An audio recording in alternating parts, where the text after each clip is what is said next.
మొదటి నెలలోనే ఆయన చేసినటువంటి పని ఏంటి అని అంటే గనక యెహోవా మందిరపు తలుపులను తెరిచి వాటిని బాగు చేసి యాజకులను లేవీయులను పిలువనంపి. చూసారా మందిరపు తలుపులు ఎలాగున్నాయి? మందిరపు తలుపులు బాగు చేయించాడు. చాలా మందిరాలు కడతారు గాని ఒక 5-6 సంవత్సరాల తర్వాత వాటి రంగును పట్టించుకోరు.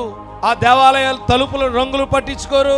వాళ్ళు ఇవ్వలేదు వీళ్ళు ఇవ్వలేదు అని అంటూ ఉంటారు కానీ వారి వారి సొంత కార్యాలు చూసుకుంటారు కానీ ఆ దేవాలయపు రంగు మాత్రం అలాగే ఉంటది, మాసిపోయినట్లుగా, గోడకు సున్నం ఊడిపోయినట్లుగా.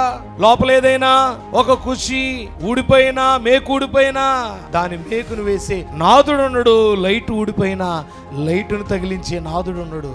బయట బోర్డులు ఉంటాయి, ఆ బోర్డులు కూడా వెలిసిపోయి ఉంటాయి, చెరిగిపోయి ఉంటాయి పేర్లు. కానీ మన ఇల్లు బాగుంటది, మన బెడ్రూమ్ బాగుంటది, మనం బాగుంటాం, మన కారు బాగుంటది. కానీ మన దేవాలయ తలుపులు మాత్రం బాగోవు, మన దేవాలయాల గోడలు మాత్రం బాగోవు, మన దేవాలయం మాత్రం బాగోదు.